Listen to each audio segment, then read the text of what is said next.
Fala galera, o meu nome é Matheus, eu espero que vocês estejam todos bem e no vídeo de hoje vamos continuar falando sobre QoS. Antes da gente começar, eu já queria pedir o seu like para você se inscrever no canal e compartilhar esse conteúdo aqui com todos os seus amigos. E é claro, não esqueça de comentar qualquer coisa aqui embaixo que ajuda bastante no engajamento do vídeo. Existem basicamente 3 modelos de implementações de QoS, sendo eles o Best Effort, ou Integrated Service, ou Int Service, e por fim o Differentiated Service, ou Diff Service. O Best Effort, a QoS ele não está habilitada neste modelo. A gente utiliza o Best Effort quando a gente não quer que aquele tráfego ou fluxo ele receba algum tratamento especial. Já o Integrated Service ele serve para quando os aplicativos sinalizam para a rede que a rede precisa fazer uma reserva de largura de banda. E é através dessa sinalização que vai ser indicado por QoS que aquele tráfego ele precisa de receber um tratamento especial. Esse modelo ele foi desenvolvido para atender os requisitos de aplicativos de tempo real, como voz e vídeo, já que esses tipos de aplicativo eles exigem uma largura de banda, um atraso mais adequado e uma garantia de perda de pacotes para que eles possam suportar aqueles serviços que são previsíveis por esses aplicativos. E é nesse modelo também que eles fazem aquela sinalização que eu comentei. Essa sinalização ela é feita pelo protocolo RSVP, Resource Reservation Protocol, para que seja feita uma reserva de recursos pela rede, no qual cada aplicativo ele vai ter essa reserva de banda disponível em cada salto da nossa rede. Apenas um detalhe é que caso o aplicativo ele não esteja utilizando aquela banda que ele solicitou de reserva, aquela banda então vai ser desperdiçada, já que ela está sendo reservada para aquele aplicativo que solicitou. Então, para a gente implementar o QoS ponta a ponta também nesse modelo de interservice, a gente tem que ter aqui todos os dispositivos, todos os aplicativos e todos os nós da rede, eles suportem o RSVP. Ou seja, eles precisam criar, precisam suportar e precisam manter todo esse caminho RSVP para que essa banda seja garantida para aqueles aplicativos. Isso é um problema quando a gente começa a falar sobre escalabilidade. O interservice ele não é indicado quando a gente está falando de redes maiores.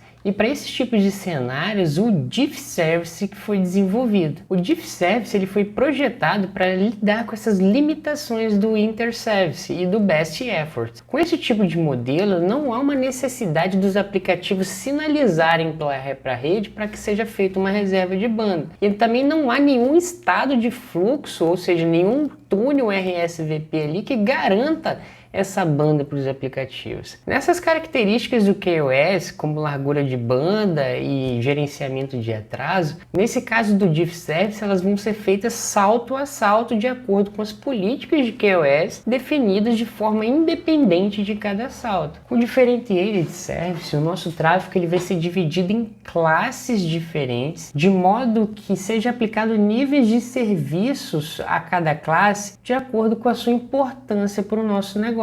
E à medida que o nosso tráfego IP sai viajando pela nossa rede, os roteadores eles vão simplesmente identificar a classe daquele tráfego baseado na marcação do pacote e aplicar o nível de serviço que você estabeleceu no início das configurações de QoS. Por exemplo, muitos serviços como o Voice sobre IP e a videoconferência, eles são muito sensíveis a latência e jitter. Então a gente quer fazer uma priorização em cima desses tipos de tráfego, de modo a evitar, por exemplo, a latência e o jitter em cima desses tipos de fluxo. Através do Differentiated Service, a gente consegue criar uma classe apenas para voz, uma outra classe apenas para vídeo, uma outra classe a gente pode, por exemplo, ter importância de e-mail, então uma classe apenas para e-mail. E é nesse ponto do vídeo que a gente começa a falar sobre classificação e marcação. Porque antes de qualquer mecanismo de QoS possa ser aplicado no pacote, o dispositivo de rede precisa identificar aquele fluxo IP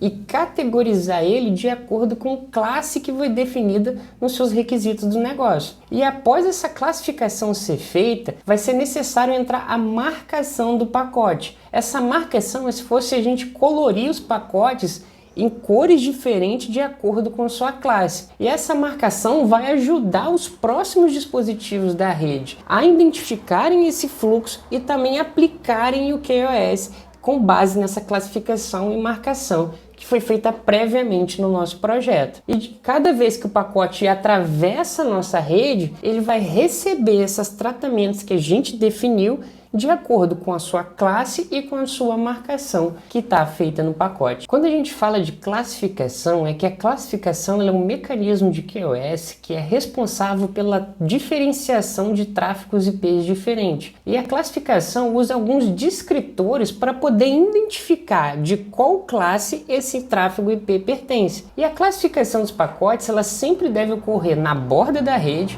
ou pelo menos no mais próximo possível da origem do tráfego. E após esses tráfegos serem classificados, eles podem então ser marcados, remarcados, enfileirados, policiados ou qualquer mecanismo de QoS pode ser aplicados a eles após essa classificação tenha sido feita. Esses descritores utilizados para classificação de pacotes, a gente pode pegar como base o modelo OSI, no qual a cada camada do modelo OSI a gente pode fazer um descritor para classificar o nosso tráfego. Por exemplo, a gente pode utilizar a camada 1 para classificar o nosso tráfego com base na interface ou subinterface ou porta do nosso roteador. A gente pode também fazer a classificação com base no MAC do dispositivo ou com base na tag de VLAN. Se a gente passar para a camada 2,5, a gente pode fazer as configurações de MPLS para poder fazer a classificação com base no bit lá de EXP que a gente comentou nos vídeos de MPLS, se você quiser dar uma olhadinha lá. Também podemos fazer na camada 3, com base no DSCP, que a gente vai falar um pouquinho hoje. E por fim, na camada 4, como por exemplo, o tráfego que vier via TCP ou um tráfego que vier via UDP, a gente pode fazer uma classificação diferente para cada um. E por último, a gente tem também a classificação com base na camada 7, no qual os aplicativos reconhecem o tipo de tráfego e enviam para a rede, e a rede vai fazer as tratativas com base nesses requisitos desses aplicativos modernos. A marcação de pacotes é um mecanismo de QoS que faz a colorização do pacote.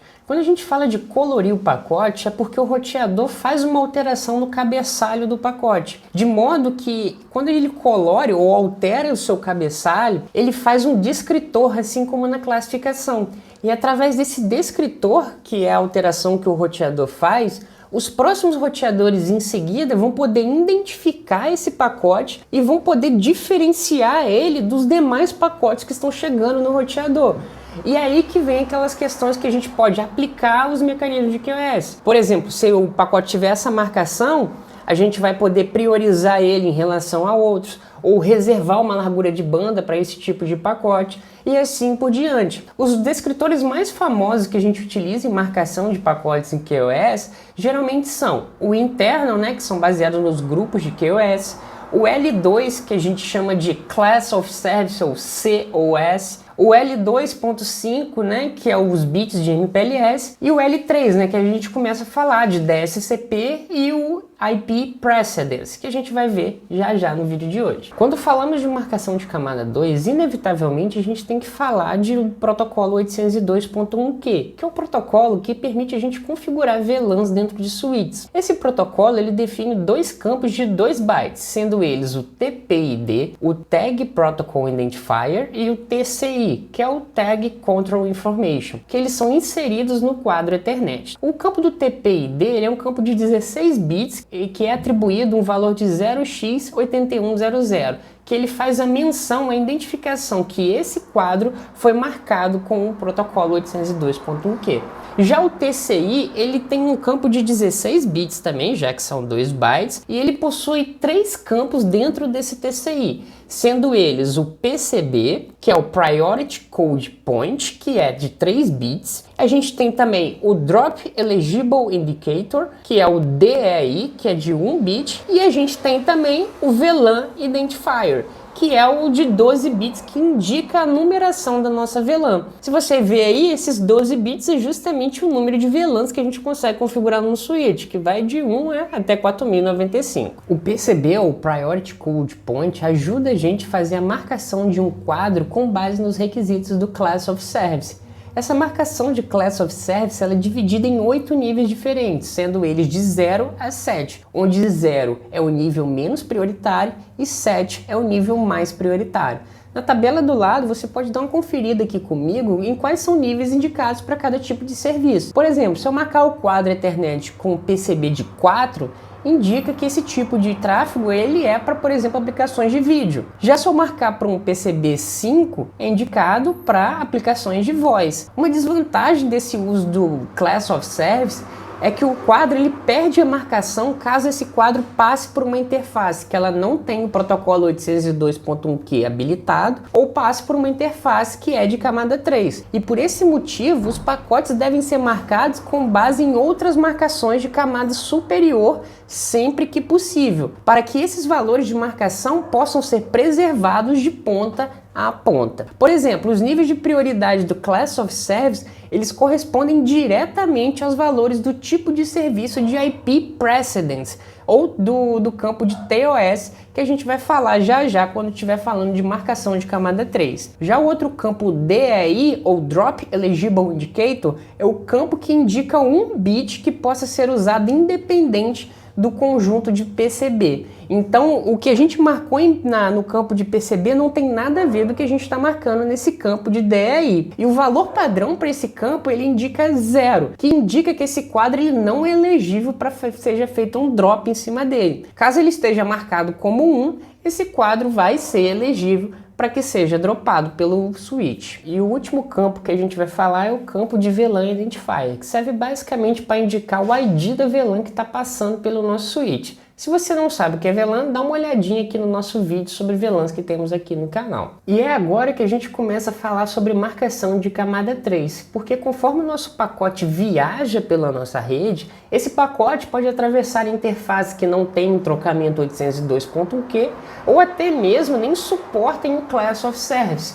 Então a utilização da marcação de camada 3, ela faz com que essa marcação seja mais persistente e a gente consiga preservar essa marcação de ponta a ponta. A imagem aqui do lado demonstra o campo do TOS, ou o campo Diff Service, de um cabeçalho do IPv4. E como você pode ver, o campo de TOS ele tem 8 bits, sendo que os 3 primeiros bits eles fazem referência ao IP Precedence e são utilizados para a marcação dos nossos pacotes. Os restantes dos bits eles não são utilizados quando estamos falando de IP Precedence. E esses valores de IP Precedence eles variam de 0 a 7 e permite que o tráfego ele seja particionado em até 6 classes diferentes, sendo que as duas últimas classes, o 6 e o 7, são reservados para uso interno da nossa rede. Em padrões mais recentes foram redefinidos os cabeçalhos de TOS do IPv4 e Traffic Class do IPv6 para o campo de Diff Service, também de 8 bits. Lembrando que esse novo campo de Diff Service ele possui os mesmos 8 bits do campo de TOS do IPv4. E isso permite que ele seja compatível com todo o IP Precedence que a gente falou agora há pouco. Porém, o campo de Diff Service ele é composto por um campo chamado de DSCP de 6 bits, o que permite a gente classificar o nosso tráfego em até 64 valores, de 0 até 63. E um campo também de notificação de 2 bits que a gente vai chamar de ECN, que é o campo de identificação de congestionamento. Com base nesses valores de DSCP e também nas suas classificações, conforme o pacote viaja pela nossa rede, eles vão ser classificados e também vão ser marcados para poderem receber um tratamento de encaminhamento a cada salto que o pacote passa, isso desde a origem até o destino. E esse campo de Diff Service que a gente acabou de mencionar, ele vai ser utilizado para a gente poder marcar os pacotes de acordo com a sua classificação, que foram dos requisitos do nosso negócio. Essa marcação de pacotes ela é chamada de Diff Service Behavior Aggregates, ou BAS. Um Diff Service BA é uma coleção de pacotes que receberam o mesmo valor de Diff Service, ou seja, eles receberam a mesma colorização e quando estão sendo encaminhados por dentro de um link dentro da mesma direção. E temos também o PHP, ou Peer Hope Behavior, que é basicamente o comportamento de encaminhamento observável aplicado a cada nó que o pacote vai passar. Então ele passa aqui, o Node vai aplicar um tratamento de QoS nele. Foi encaminhado, vai passar no próximo roteador, o roteador vai aplicar um tratamento de QoS nele com base nesses valores de DSCP que você definiu. Em outras palavras, com base nesses valores de diff service, o equipamento de rede vai poder priorizar ou não aquele tráfego em detrimento a outros tipos de tráfego. Por exemplo, se a gente quer priorizar voz em detrimento a redes sociais, a gente consegue fazer isso simplesmente manipulando esses valores de DSCP, o que torna o DSCP muito mais escalável, porque toda classificação, marcação de pacotes, shape, policiamento, todos esses tipos de tratamento a gente vai fazer sempre na origem ou na borda da rede, o que significa que o núcleo da nossa rede simplesmente vai executar um PHP simples, simplesmente aplicando aquelas configurações de QoS que a gente definiu na origem do tráfego ou na borda da rede. Existem 4 tipos de PHP ou Peer Hope Behaviors que foram definidos e caracterizados para uso geral, sendo eles o Class Selector PHP ou CS-PHP, o Default Forwarding PHP ou DF-PHP, o Assured Forwarding PHP ou AF-PHP e por fim o Speeded Forwarding PHP, que é o EF-PHP. Quando falamos de Class Selector PHP, temos que mencionar a RFC 2474, que foi a RFC que tornou obsoleto o campo de TOS ao introduzir o campo de Diff Service. E esse Class Selector PHP ele foi desenvolvido para fazer uma compatibilidade de versões anteriores ao DSCP, ou seja, fornecer uma compatibilidade com versões de IP Precedence. Na figura aqui do lado demonstra muito bem esse cabeçalho do DSCP. Como a gente falou no IP Precedence, o IP Precedence é aqueles pacotes que tiverem maior IP Precedence serão priorizados em relação àqueles pacotes que tiverem menor IP Precedence. Sendo isso, esses 3 bits aqui do DSCP, ou seja, os bits de 2 a 4, quando eles estão configurados em 0, eles indicam que aquele PHP ele é um PHP do tipo de Class Selector. E já que os bits de 5 a 7, eles são os bits do IP Precedence, que são os bits que a IP Precedence está configurado, já que eles são aqueles 3 bitzinhos lá. Então os bits de 2 a 4, eles vão ser ignorados por dispositivos que não suportam Diff Service, porém vão ser classificados com base nos bits 5 a 7, que são aqueles dispositivos que suportam IP Precedence. E com isso a gente consegue a compatibilidade com versões anteriores ao DSCP, simplesmente baseando neles na Class Selector PHP. E o Class Selector PHP existem 8 níveis de classe, sendo elas de C0 até C7, que correspondem diretamente aos 8 valores de IP Precedence que a gente mencionou anteriormente. O Default Forwarding PHP ele é feito através do encaminhamento com base no Best Effort, ou melhor esforço.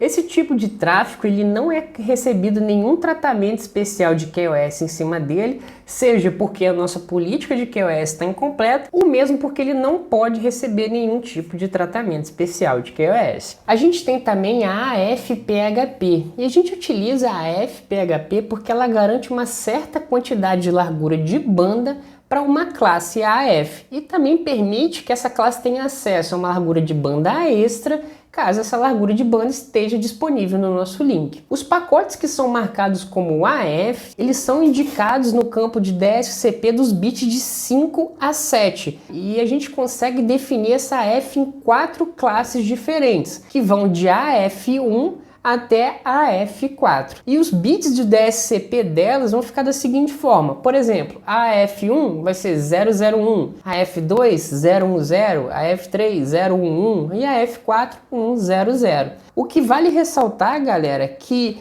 a F4, ela, por exemplo, não vai receber nenhum tratamento preferencial em relação à F1, de modo que cada classe ela deve ser tratada de forma independente e colocado em filas diferentes. Já os bits restantes aqui do campo de DSCP, os bits de 2 a 4, servem para indicar a probabilidade de drop daquele pacote em caso de congestionamento. Lembrando que o bit de número 2 ele não vai ser utilizado e sempre vai estar setado em 0 nesse caso. E os bits 3 e 4 vão ser utilizados então para a gente poder indicar essa probabilidade de drop. Por exemplo, quando a gente tem uma probabilidade de drop 1, uma probabilidade baixa de drop, os bits aqui então vão ter setados em 0 e 1. Já quando a gente tem uma probabilidade 2 ou uma probabilidade média de drop, a gente tem os bits em 1 e 0, e aquela alta probabilidade de drop, ou probabilidade 3 aqui, os bits vão estar em 1, 1. E a gente pode fazer uma combinação desses valores aí. Por exemplo, se a gente tem uma AF41, indica que ela é uma classe AF4, ou seja, os primeiros bits de 5 a 7 vão estar em 1, 0, 0,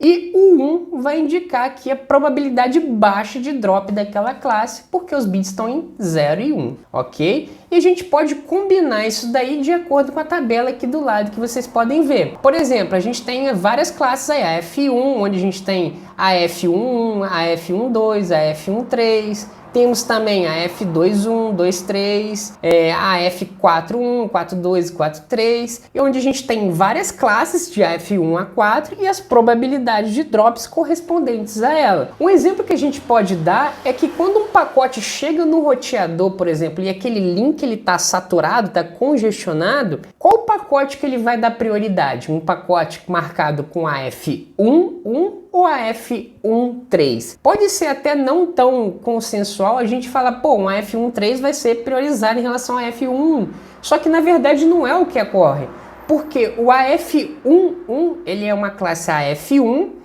e o 1 final ali, 1 indica a baixa probabilidade de drop. Então se a gente tem uma F13 aqui, onde tem uma alta probabilidade de drop, se os dois pacotes chegam ali no roteador e o link está congestionado, o pacote que tiver marcado com a F11, ele vai ser encaminhado em detrimento daquele pacote marcado com a F13, porque a sua prioridade é maior por causa da relação de probabilidade de drop de bit. E por fim, temos o EF-PHP. E com o EF-PHP ele pode ser utilizado para criar serviços que atendem baixas perdas, baixas latências, jitters adequados e larguras de banda disponíveis de ponta a ponta, o que torna muito atraentes para aplicações VoIP. E os pacotes que são marcados com EF, eles devem ser marcados com o valor de DSCP 101110, o que dá 46 em decimal, por exemplo. A classe de EF-PHP, eles são mapeados de formas diferentes das outras classes, de modo que as classes de EF elas recebem uma prioridade em relação às demais classes de QoS que a gente comentou agora há pouco. Por fim, galera, o que a gente aprendeu no vídeo de hoje foi basicamente sobre as marcações e classificações dos pacotes. Porém, o que temos que entender é que você simplesmente classificar e marcar o pacote, você simplesmente não faz nada com ele, porque a gente só está literalmente classificando, marcando, classificando, marcando. Não está indicando faça alguma ação ou priorize alguma coisa para esse tipo de marcação. Então o que a gente vai ver na próxima aula vai ser as configurações de QoS, porque primeiro precisamos classificar o pacote, segundo precisamos marcar esse pacote ou colorir esse pacote e por fim faremos o treatment ou o tratamento em relação a essa marcação e classificação que a gente fez em cima desse pacote. E é isso que a gente vê na próxima aula sobre configurações de QoS, onde a gente vai fazer um laboratório demonstrando esse tipo de coisa. No mais, o que eu queria passar é apenas isso, galera. Se você gostou, curta, compartilhe com seus amigos, se inscreve no canal, comenta qualquer coisa aqui embaixo que ajuda a gente no engajamento. E eu espero que esse vídeo tenha sido informativo para você e muito obrigado por assistir. É nóis!